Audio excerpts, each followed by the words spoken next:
In the 4th century BC, from the ashes of a land long considered the periphery of the Hellenic world, a new story was about to be written. From the rugged, mist-shrouded highlands of Macedonia, a power was gathering, forged in the crucible of constant struggle and relentless ambition. And from this land rose a boy who dreamed not of kingdoms, but of empires that would echo through eternity. In the rugged heartlands of northern Greece, a new power was stirring. This was Macedonia, a land of warriors, kings, a kingdom forged in conflict. For centuries, it had been a buffer state, its people hardened by incessant warfare against Illyrian and Thracian tribes. To its sophisticated southern neighbors in Athens, Sparta, and Thebes, it was seen as a place of rough manners, a harsher tongue. The Macedonians were considered uncivilized cousins, their monarchy a relic in an age of democratic ideals, their dialect a crude corruption of the pure Greek spoken in the south. They were dismissed as a semi-barbaric frontier. Yet from this very soil, dismissed and underestimated, a legend would be born. His name was Alexander. He was the son of King Philip II, a brilliant, ruthless ruler who single-handedly transformed Macedonia from a fractured state into a formidable military force.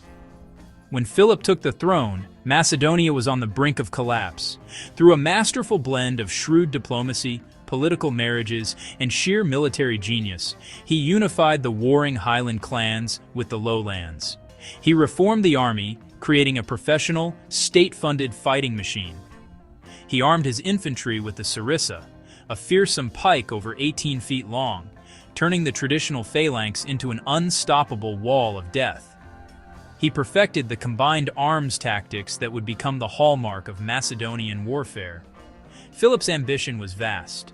He dreamed of uniting all of Greece, by force if necessary, and leading a pan-Hellenic crusade against the mighty Persian Empire. His sons would stretch to the edges of the known world. The father built an army, the son would lead it into eternity. But Philip knew that a conqueror needed more than just military might. To shape the mind of a future king, he sought out the greatest intellect of his time. He brought the philosopher Aristotle to Macedonia. This was a meeting of giants, the most powerful king and the most brilliant mind in the Greek world. The master of logic and science, a student of Plato himself, was tasked with tutoring the boy who would one day command the world.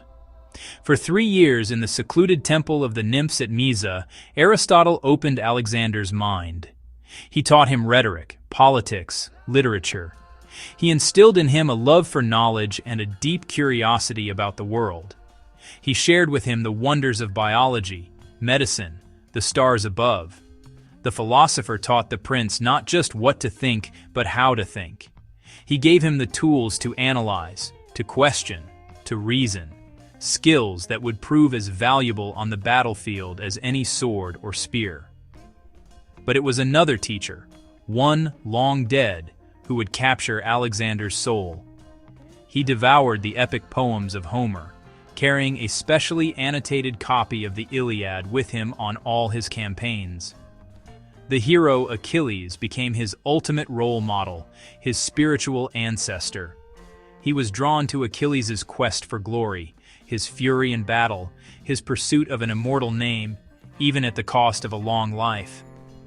In the tragic hero's story, Alexander saw a reflection of his own deepest desires: to live a life of greatness, to achieve kleos, undying fame. Alexander did not just want to be like Achilles. He wanted to be Achilles, reborn in a new age, to surpass his deeds and cement his own legend. He vowed to live a life so extraordinary that his story would be told for thousands of years. This burning desire for glory, this would become the driving force of his life, pushing him ever eastward, toward the unknown. He was a prince, forged in the fires of both war and wisdom. From his father, he inherited a kingdom, an army, and a burning ambition. From Aristotle, he gained a brilliant, analytical mind. And from Homer, he took a hero's heart.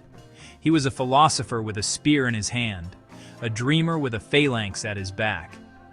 The world of the 4th century BC was a tapestry of ancient empires and proud city-states, each unaware that their time was ending. The stage was set, the pieces were in motion for the greatest conquest in human history. The world of Alexander was forged in the shadow of a titan, his father, King Philip II. Philip had inherited a fractured backward kingdom and transformed it into a military powerhouse. He had professionalized the army, perfected the phalanx with its deadly sarissa pikes, and through diplomacy and brute force had subjugated the fractious city-states of Greece. His life's ambition was on the cusp of realization, to lead a unified Hellenic army against the colossal Persian Empire. But history is not written by the plans of men. The world of Alexander was shattered in an instant. In 336 BC, at his own daughter's wedding celebration, a moment meant to display Macedonian unity and power, the architect of this new age was brought low. King Philip II was struck down by an assassin's blade. The motive, lost to the swirling conspiracies of the ancient court, was irrelevant. The fact was all that mattered. The king was dead.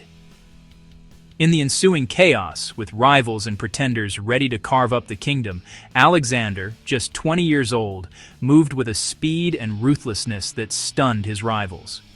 He did not grieve. He acted. Potential claimants to the throne were systematically eliminated. His mother, Olympias, secured the succession with her own brand of brutal court intrigue. His claim to the throne was immediate, absolute, and backed by the most important institution in the kingdom, the formidable Macedonian army that his father had built. The veterans knew him. He had fought beside them at Chaeronea. They saw in him not a boy, but the heir to Philip's genius, and they gave him their unwavering loyalty. But beyond Macedonia, the news of Philip's death was met with celebration. The newly subjugated Greek city-states, chafing under Macedonian dominance, saw an opportunity to rebel. Whispers of freedom turned to open revolt, fueled by rumors that Alexander himself had been killed in the north. They thought the young, untested king would be easy to overthrow. They had fatally misjudged their man. From the northern frontier, he marched his army south with breathtaking speed, covering over 240 miles in just 2 weeks. He appeared before the walls of Thebes before the city's leaders even knew for certain that he was alive. He offered terms. Thebes, a city famed for its history and its legendary sacred band, refused. The assault was merciless. The city was stormed, and Alexander unleashed the full fury of his army. Thebes, one of the great and ancient cities of Greece, was wiped from the face of the earth. Its buildings were razed, its territories divided, and its people sold into slavery. Only the temples and the house of the poet Pindar were spared. It was a calculated act of terror, a lesson written in fire and blood for all of Greece to read. The message was clear: defy Alexander and face annihilation. With Greece now pacified by fear, Alexander turned his gaze east, to the prize his father had coveted, the Persian Empire. It was an audacious, almost insane ambition, a tiny kingdom against a superpower that stretched from Egypt to India. In the spring of 334 BC, he gathered his army, a force of around 48,000 men, Macedonian veterans, Greek hoplites, and Thracian skirmishers. He left half his army and his most trusted general, Antipater, to hold Macedonia, gambling everything on the invasion. At the Hellespont, the narrow strait that separates Europe from Asia, he performed a symbolic act, a piece of epic theater for his men and for posterity. As his ship neared the Asian shore, he hurled his spear into the soil, claiming the entire continent of Asia as Spear-Won territory. It was a declaration of intent, not to liberate, but to conquer. He then visited the site of ancient Troy, the setting of Homer's Iliad. He paid homage at the tomb of his mythical ancestor, Achilles, the greatest warrior of the Greeks. He took what was said to be Achilles' own sacred shield from the temple of Athena, a shield he would carry into battle. He was consciously weaving his own story into the fabric of myth, presenting himself as the new Achilles, come to wage a new Trojan war against the empires of the East. As his army marched inland, they were met by the first line of Persian defense. The local satraps, the provincial governors of the empire, had gathered a formidable army composed largely of elite cavalry on the eastern bank of the Granicus River. The Persians held the high ground. The river was fast-flowing, the banks steep and muddy. To attack would be suicidal. His own generals, led by the cautious and experienced Parmenion, advised him to wait, to cross upstream under the cover of darkness. Alexander listened, then ignored their advice completely. He would not, he declared, be delayed by a paltry stream. He believed that audacity itself was a weapon. To hesitate would be to show weakness. He ordered an immediate frontal assault and led the charge himself, at the head of his elite companion cavalry, straight into the teeth of the Persian line. The fighting was a desperate, chaotic melee on the slippery bank. Alexander, a conspicuous target in his magnificent armor, was immediately surrounded. He fought like a man possessed, his spear shattering. A Persian nobleman, Spithridates, broke through the fray and raised his axe to strike a killing blow to Alexander from behind. But in that split second, before the axe could fall, Clitus the Black, one of Alexander's commanders and a close friend, spurred his horse forward and sliced off the Persian's arm, saving the king's life. The sight of their king fighting in the front rank, cheating death and killing his enemies, electrified the Macedonian army. The cavalry wedge smashed into the Persian center, while the phalanx, having forded the river, advanced up the bank, a terrifying, unstoppable wall of spear points. The Persian cavalry, a force of nobles and commanders, not professional soldiers, was unprepared for such ferocity. Their line broke. Panic spread. The battle that was meant to be an easy Persian victory had turned into a slaughter. After the battle, Alexander walked among his wounded. He inspected their injuries, listened to their stories, and allowed them to boast of their deeds in his presence. He understood that an army's loyalty is not just commanded, it is earned in shared danger and mutual respect. The victory at the Granicus was total. The Persian field army in Asia Minor was shattered. City after city opened its gates to him. The path to the Persian heartland was open. In the heart of his sprawling empire, King Darius III of Persia was mustering a force of unprecedented scale. From every satrapy, soldiers answered the call: Scythian horse archers, Greek mercenaries, the steadfast Babylonian infantry, and the legendary 10,000 immortals, the king's personal guard. This was not merely an army, it was the collective might of Asia, a torrent of men and steel intended to sweep the upstart Macedonians from the face of the earth. After the humiliation at the Granicus River where his satraps had failed, Darius would leave nothing to chance. Now, the great king himself, the Shahanshah, was taking the field to personally crush the invader. Darius's strategy was sound: cut Alexander's supply lines and force him to fight on ground of the Persians' choosing. But then, driven by impatience and overconfidence, Darius made a critical, catastrophic error. Instead of waiting for Alexander on the wide, open plains of Assyria where his numerical superiority would be decisive, he marched his massive force through the Amanus mountain passes and down onto a narrow coastal plain near the town of Issus. The terrain, hemmed in by mountains on one side and the sea on the other, was barely 1.5 miles wide. He had brilliantly outmaneuvered Alexander, only to walk into a trap of his own making. On the banks of the Pinarus River, Alexander, initially shocked to find the enemy behind him, turned his army around to face his destiny.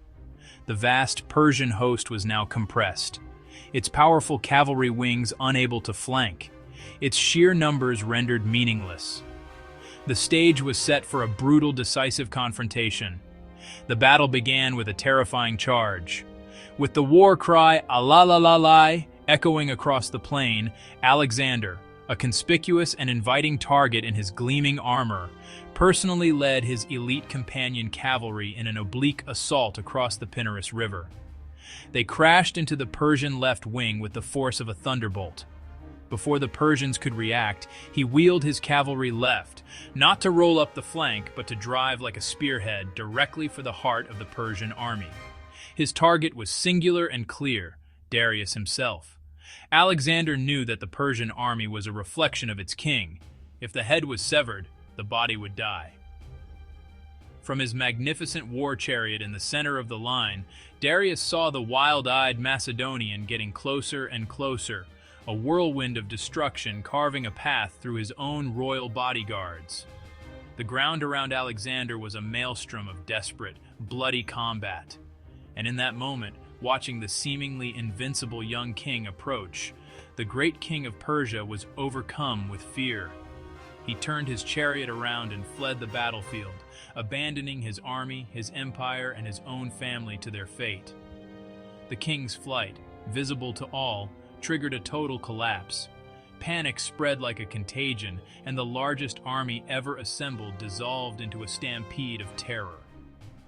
In the aftermath of Issus, Alexander captured the Persian royal camp, along with Darius's mother, wife, and children. Instead of treating them as spoils of war, he extended them every courtesy, promising their safety and assuring them of Darius's survival. This act of chivalry was more than mercy. It was a calculated political move, presenting himself not as a barbarian, but as a rightful and magnanimous successor to the throne. With Darius on the run, Alexander turned his attention to securing the Mediterranean coast. His next target was the island fortress of Tyre, a naval superpower that had resisted conquerors for centuries. When the Tyrians refused to submit, Alexander embarked on one of the most audacious engineering projects in military history. He would build a land bridge, a mole of earth and stone, half a mile across the sea to the island's walls. For 7 agonizing months, his men toiled under a constant barrage of arrows and fire ships. After a devastating setback, Alexander rebuilt, marshaled a fleet to counter Tyre's navy, and finally brought his siege engines to the walls. The fall of Tyre was a masterpiece of siegecraft and a terrifying display of Alexander's unbreakable will. His path to Egypt was now clear. The Persian governor surrendered without a fight, and the people of Egypt, who had chafed under decades of oppressive Persian rule, did not see Alexander as a foreign conqueror. They greeted him as a liberator, a restorer of their traditions. He honored their gods, respected their customs, and was crowned pharaoh in a traditional ceremony at Memphis. But Alexander sought a confirmation of a different kind. He undertook a perilous journey deep into the Libyan desert to consult the famed oracle of the god Ammon at Siwa. What was said in the inner sanctum remains a mystery, but when he emerged, the high priest had greeted him as the son of Ammon Zeus. For Alexander, this was divine affirmation. He now believed with absolute certainty that he was more than a man. He was the son of a god, and his destiny was limitless. Infused with this divine purpose, he returned to the coast. At a strategic location on the Nile Delta, he drew up the plans for a new city, a great metropolis that would bear his name, Alexandria. It was conceived not just as a fortress, but as a beacon of commerce, culture, and learning, a bridge between the Greek world and the riches of Egypt, destined to become the intellectual capital of the ancient world. Meanwhile, Darius had raised another, even larger army, learning from his mistakes at Issus. He chose the perfect ground, the wide, flat plains of Gaugamela.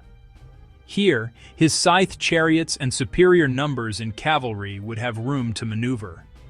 The final confrontation with Darius was at hand. On the eve of battle, Alexander's general Parmenion advised a night attack. Alexander refused, famously declaring, "I will not steal my victory." This was the final gamble, the battle that would decide the fate of the world.